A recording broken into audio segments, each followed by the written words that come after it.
Hi guys, Mr. Jaeger here, and welcome to the Division 2 closed beta. This is one of two videos talking about the closed beta, which was available from the 7th of February to the 11th.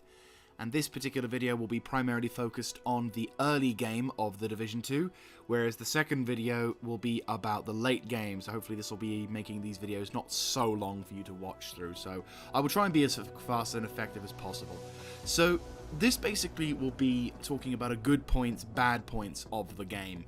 Talking about, the positives and the negatives, and generally in my particular opinion regarding these sort of things. So, make with these particular points with what you will. If this is something that you don't mind as much or you find to be a problem, even though I said it's a good thing, let me know what you guys think in the comment section down below. I'd be quite interested to hear your opinion on that.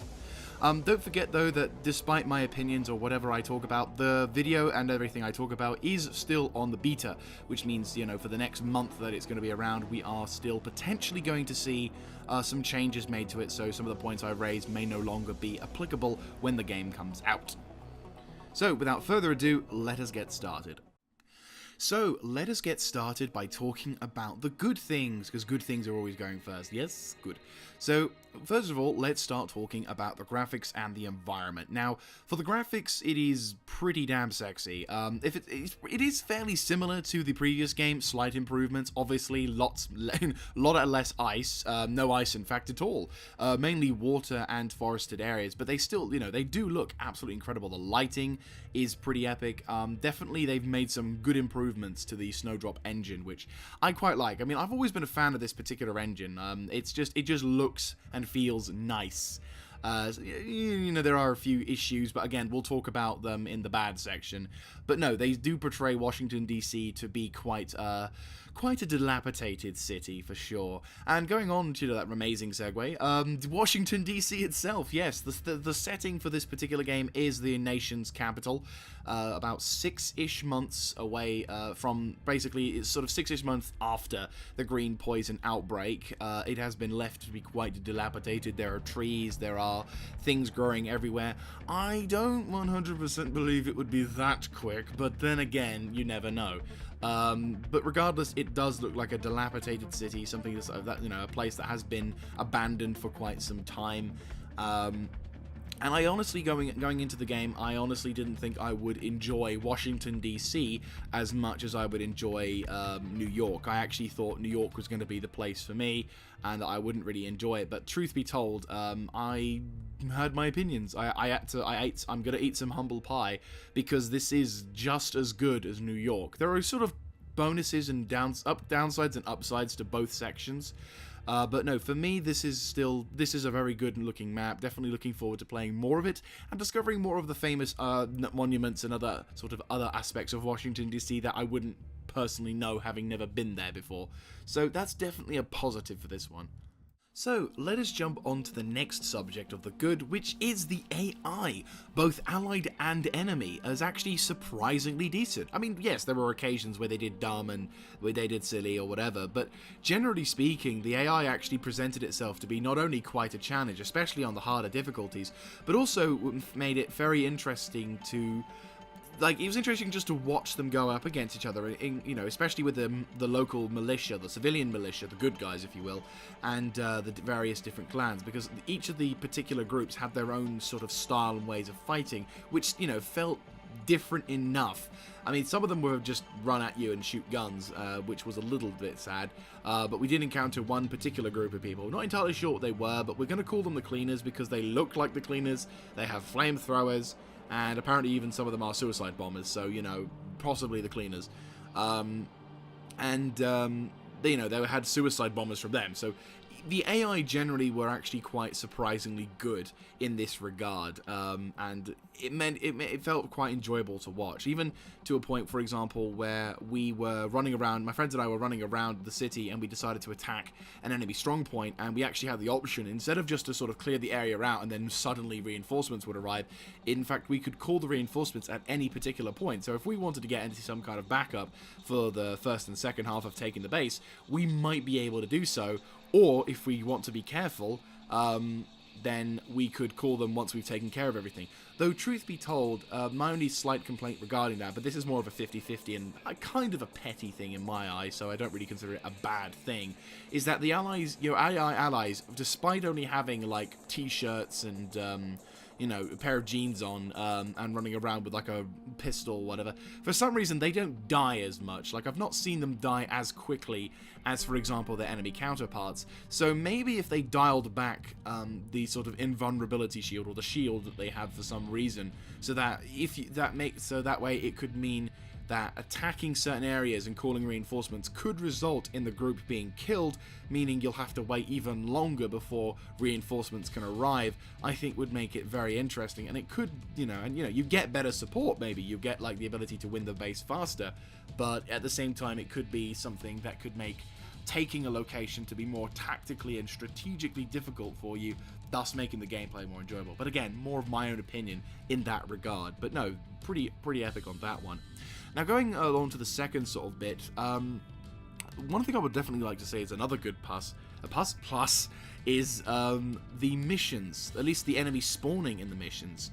Now, it seems to be, I mean, we mainly noticed this on the late game mission, but we did still, but if it's in the rest of the game, then it is a major boost, which is the enemy spawns are different every time you do the mission. So basically, if you went through 2 hallways and, like, a small room, every time we did the mission, we would encounter various different, strengths of the enemy. So in one mission, we would encounter lots of heavy dudes in the first room, and then some medium dudes in the second room, and then maybe 1 or 2 dudes in the light room. So when we go in the second time to try and do it, we were like, well, where's the heavy dudes? And then, it ends up being reversed, so that we encounter only light dudes in the first room, medium dudes in the second room, and then heavy dudes in the third room. And then, of course, the third time you do it, it can completely randomize, so you've got medium, light, heavy, or whatever, or light, medium. Like, just generally a sort of a constant change of pace regarding the mission areas. So it makes the whole combat area, the whole going through in combat, to be far more challenging or less challenging depending on what part of the room you're in. And I love that. That sense of unpredictability is so awesome, and I very much appreciate that sort of effort to be pushed in there, because then that makes doing, the harder difficulties, like coming back and doing the mission again on challenging, to be much more terrifying, because now you have no idea what kind of spawn you'll have to deal with when you do have to deal with some high-level enemies, which overall makes the game experience that much more enjoyable. So let us look at the last few good bits of the closed beta, and I thought I'd save the best for last, so we'll save them even more by talking about the armor first. Yes, so unlike the previous game, Division 2 has implemented a sort of Halo 2-esque armor system, where your character can take so much damage, depending on his skill set or whatever, or depending on what kind of equipment you have, your armor value will go, and then if you're not careful, it'll go completely, resulting in you only taking a few more shots before you're either knocked down or shot dead.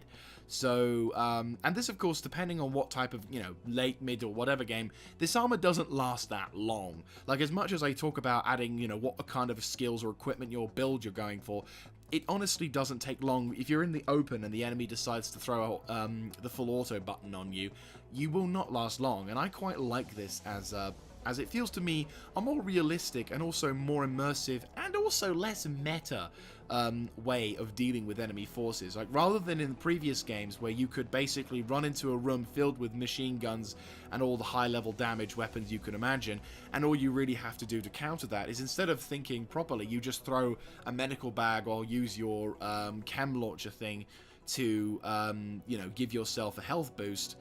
It actually instead feels very much more like you actually have to think about what kind of equipment you're using, what kind of tactics you're using, and again, what kind of enemy you're facing, because again, that is more important. And then that way you don't think about metagaming as much, which then, overall I think is a much more enjoyable part of the health system. And it just, and it also has a pretty awesome animation where, like, the guy throws down the plate, because once it gets low, you can have the option of using a med kit, finger quote, or armor plate, and he basically takes the plate off, throws it onto the ground whilst it's still smoking, puts a new one in, and basically hopes that it's the same sort of job. So you still get a sort of that medical first aid sort of thing, but it's more of a just putting your shield back on or grabbing a new shield to try and sort of survive with your health, you know, your actual health sort of maybe slowly increasing or not at all. Now, unfortunately, there is a slight metagaming moment where once you've taken care of your enemies, regardless of how much damage your shield has taken, it replenishes. But maybe when the game releases, that might not be a thing on harder difficulties. Like, once you get to challenging, it's like, well, no, your shield doesn't regenerate, you just have to deal with that. And if that's the case, I will love playing on challenge mode, because it's going to make me hate every second of it, but I love it. Oh, so good.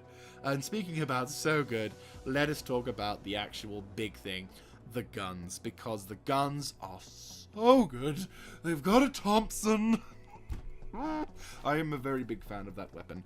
It just looks really good. It's completely impractical, but it is absolutely drop-dead gorgeous. And I am a big fan of what they've done with that game. I mean, the previous game, they had various weapons, and they did have certain sort of sound effects or whatever, but they didn't quite click for me, if that sounds a bit weird, but more like certain weapons just didn't sound quite right. It was alright, it was okay, it sounded sort of decent, and you might come across a somewhat decent-ish weapon. But no, like, with the gun sound effects in this game, they have gone the extra mile, making them sound absolutely gorgeous every time. It was very much noticeable to me as soon as I picked up the AK, that the sound effects had been actually paid attention to, because I love the AK. It sounds so good. The rate, you know, that 600 rounds per minute just sounds so gorgeous. And I know I probably sound a bit nutty talking about guns like that, but I just love certain gun sounds. It's just amazing.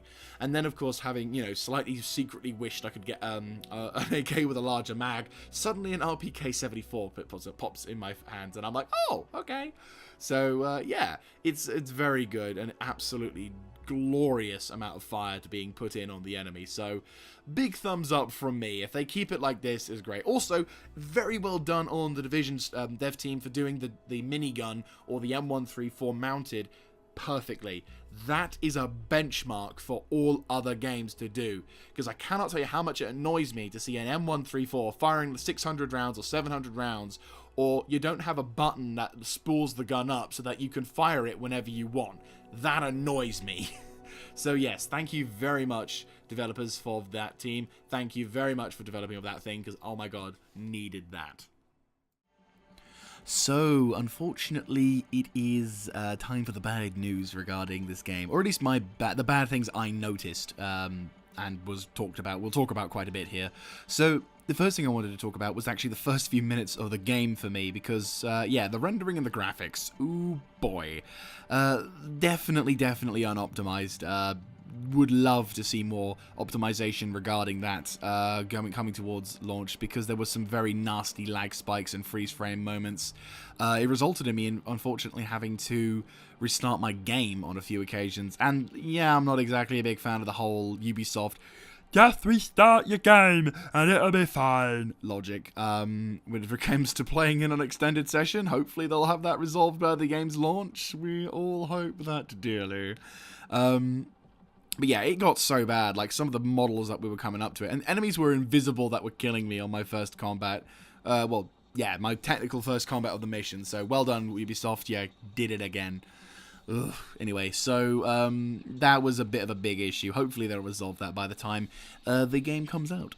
So going on to the other complaint, which is almost completely insignificant in comparison, but personally is a thing that bugs me, is the quartermaster system, where basically once you've completed the first prologue mission, you are sent to the quartermaster to learn how to upgrade your character and select skills for him to use into the combat zone, or her. And basically, it doesn't seem to be there's any other location apart from the White House where you can do this. Now, obviously, again, this is a beta. They may decide to put it in another location. I would strongly suggest they do that. I mean, even if it was only at limited locations that you could select to upgrade your gear, I think it would be better than it to be only one, because only having one location to upgrade your character is a bit detracting from the action. Because, for example, the White House, once you start really getting into the area, and we had the same issue when doing the beta, is that the White House tends to be a bit of a distance when you're like halfway through a bloody, when you're in like a levels like 9 to 10 zone, and you're on the other side towards the East Dark Zone, and you haven't quite found any locations to sort of hold out yet, it makes it somewhat difficult, or, for you to go, you know what, I'm going to stop what I'm doing and go straight back to the White House. So I think if they maybe made it so that instead of having just the White House where you can upgrade your skills or perks, it would be far more advantageous and more enjoyable, rather than thinking, well, shit, now I can't upgrade my character for a time because, can't find a safe house or anything like that. It's just, to me, it feels a bit like the Far Cry 5 syndrome, where you make progress in a certain area depending on the boss you're with. They send a team to nab you and stop you having fun, and then you have to do something else whilst you're over their location in order to get out and do the same thing again. The only difference is that you're self-inflicting this by willingly going to the White House to get yourself upgraded. So we go from that to talk about the map. Now, in the map area, doesn't really feel that big, I'll be honest with you. That is one of the sort of things, this is more of a personal complaint more than anything. Like, I know the Division it focuses on more of a sort of smallish map, but, high detail in said environment. So you've got the underground passages, which we weren't able to explore, which made me sad.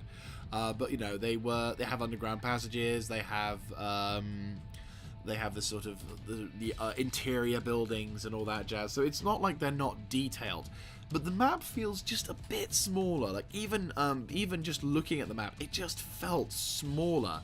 Didn't feel like there was as much to do. So once you sort of start playing, once you're in the mid game, you're constantly running down the same 3 streets trying to get experience to be able to rank up and go to the next sector, sort of thing. And it felt a bit lackluster. It didn't really feel it felt a bit, and I'm hoping this is not going to be the case when the game comes out. Like, there'll be actually a shitload to do in the said map. But yeah, like, it doesn't feel like my personal preference is I like open areas, like, Skyrim, Stalker, the new Fallout New Vegas, that sort of thing. Like, they all have the sort of semi-ability for you to, stretch your legs out and really go the distance, for it to take time for you to get to one part of the map to the other, and it not just feel like you've taken 5 steps and, oh, look, you're at the end of the side of the world, sort of thing. So, yeah, that's a little personal complaint of mine. I would like to see a little bit larger maps. The only other thing I was going to talk about, and this is, to a degree, a bit more serious, is the Dark Zones areas, because I found that the Dark Zones in the Division 2, instead of being one clustered all together, they've actually split them apart. And I have a feeling this is due to two reasons. First of all, to make it different, and 2, to potentially split up the difficulty in each Dark Zone. I'm thinking the East is the easy, the South is the medium, and the West is the hard. Or it could be all 3 zones are just as evil, because they do talk about normalization by quite a big degree. So potentially it's going to be for that. But again, like, the issue is these particular zones, because they've separated them, are rather small. And we actually had an occasion where there was more than like 5, 6, 7 players running around in this particular Dark Zone, making any kind of real threat of the enemy that there was there completely null and void. Like, we encountered like bunches of like supposedly powerful enemies that just got ripped apart by all of these other players with all of their gear on them. And of course, obviously a few of them decided to be assholes. So, any of the groups who decided to do that basically could shred any small groups of individuals. So this could be a potential problem, as players may not want to go to the Dark Zones because, well, who wants to go to a Dark Zone only to get completely, paint-walled by the nearest group of assholes who are just camping the gates. So let's talk about the last few bad things of the game. And speaking about lackluster, how about that storyline? Yes, the storyline for The Division 2 maybe have certain things omitted, maybe for the sake of spoilers or whatever, we're not entirely sure. Yeah, it didn't grip me at all. It felt pretty much like the same thing. In fact, there was a lot more cheese in this one than in the previous one. None of the characters really got to me. I kind of just felt that they were just stereotypes being put in just because, if you hadn't played the first one, this would be your first sort of thing. But the story felt very generic. You're a Division agent sent to unfuck the situation in Washington, D.C. You arrive at the best possible time, just as all hope is lost for them, sort of thing. One particular agent who I think who commands the base at the top in the White House. My God, the cheese. It got so bad that I honestly thought I might as well get some Jacob's crackers and thunk them down on my desktop, just so that way something could absorb all this cheese. But no, so yeah, so like none of the characters really gripped me. And I just, it was more of a case of as soon as they stopped talking, I actually started enjoying the game. And it's a bit of a shame, because, like, in comparison to the first game, where we actually had some actual good characters, like, they weren't fundamentally amazing, they weren't, you know, crazy, but they had a personality that you could understand. Even in simple talks, you've got the division agent who helps you at the base. She's pissed off, she's lost her leg, and she bitches about it constantly, but you can honestly tell there's a real sense of frustration initially as the game goes on, because she's like thinking, for God's sake, I just got here, my leg gets shredded.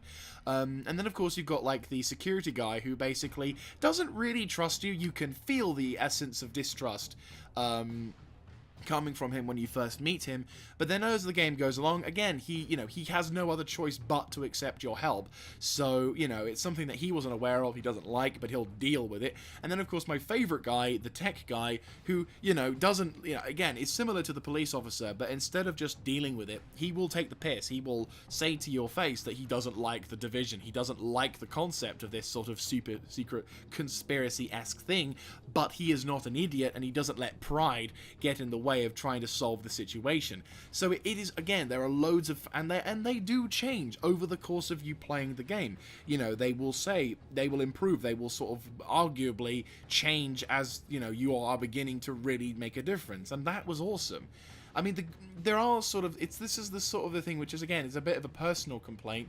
There are good bits and bad bits in this particular complaint issue. For example, I liked the fact that as you progressed through the game a bit, that instead of having to just go back to the White House and pressing a few buttons and using the tech or the supplies like you did in the first game to upgrade your post office, you instead just see a natural progression of the place. So it gets slightly better, maybe the more characters you introduce. So that way the place becomes more advanced, it becomes slightly cleaner.